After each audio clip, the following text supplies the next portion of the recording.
सोमवार को एक नाबालिग बालिका ने गुना एसपी अंकित सोनी को शिकायत करते हुए बताया है कि मारपीट का दावा कर रहा एक युवक उसके साथ लंबे समय से छेड़खानी करता था। उसने अपने आप को चोट पहुंचाई और पीड़िता के परिजन पर मुकदमा दर्ज कराने की नीयत से अस्पताल में भर्ती हुआ है। नाबालिग बालिका के अनुसार आरोपी युवक उसके साथ कई मरतबा छेड़छाड़ कर चुका है। आरोपी ने उसे धमकी दी है कि अगर उसने इस घटना की रिपोर्ट की तो उसके भाई के खिलाफ झूठा केस दर्ज कराएगा।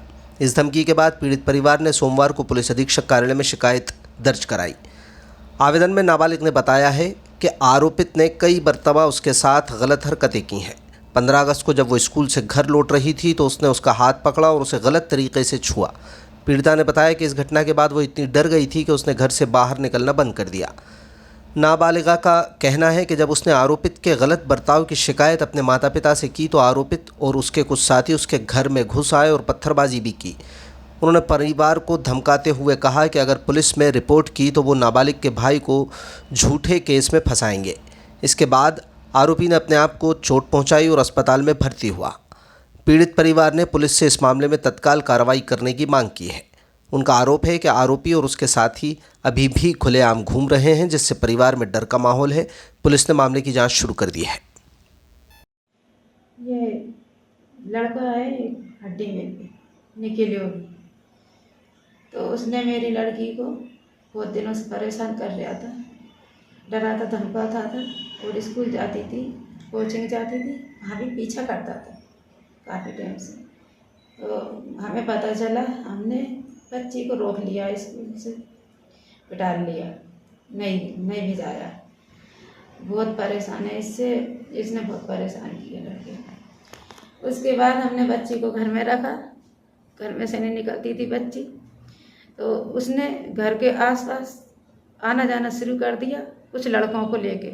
इसकी कुछ गैंग है, इसके साथी हैं, उनको लेके ये हमारे दरवाजे पे चक्कर काटता था आए दिन और घर में घुसने की कोशिश भी करता था। एक रोज़ मैं नहीं थी घर पे, तो घर में घुस आया, मेरी बच्ची चिल्लाई तो ये भाग गया और इसको धमकी दे के गया, अगर किसी को बताया तो मैं तेरे भाइयों को मार दूंगा, अगर भाइयों को बताया। उसके बाद में फिर इसने 15 तारीख को इसने एक पोस्ट डाला मोबाइल पे मेरी लड़की को बदनाम करने के लिए कि मैं इसको उठा के ले जाऊंगा।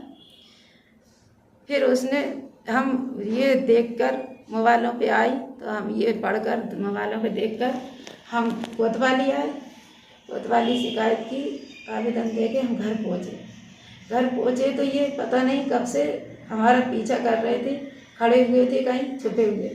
हम जैसे घर के अंदर गए, गेट खोल के, ये 5-6 लड़के को लेके वो मेरे घर में आ गया और मेरी लड़की को खींच के ले जाने लगा। मैंने जैसे तैसे मेरी लड़की को बचाया और मैं चीखी चिल्लाई, मेरी लड़की भी चिल्लाई, तो बस्ती की औरतें निकल आई आसपास की, तो वो आई जब तक ये भाग चुका था। अब हमें पता नहीं, फिर हम दोबारा से कोतवाली आए, हमने दोबारा से बोला साहब, हम घर पे गए तो ऐसी घटना मेरी बच्ची के साथ घटी। जब तक वो उधर से हमारे पीछे पता नहीं कैसे चोट, अपने आप को चोट लगाकर और आ गया और ये कोतवाली में भर्ती हो गया साहब। अब बताइए, इसके खिलाफ कोई कार्रवाई नहीं की जा रही। मेरी बच्ची की बदनामी हो चुकी है और मेरी बच्ची की सारी लाइफ खराब हो चुकी है। मेरी बच्ची की पढ़ाई भी रुक गई है इस निखिल के कारण। और इसके खिलाफ, निखिल योगी के खिलाफ कोई कार्रवाई नहीं की जा रही है। मैं तो ये चाहती हूँ कि इसके खिलाफ कोई कार्रवाई की जाए, नहीं तो ये और आतंक मचाएंगे और बाद में और भी कुछ कर सकते हैं।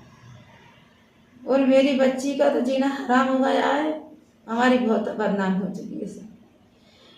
अब इसका कारण ये है, अगर इसके खिलाफ कोई कार्रवाई नहीं होती है, कोई नहीं करता है कुछ, तो मेरी बच्ची और हम आत्महत्या कर लेंगे, माँ बेटी, हम नहीं जी सकते।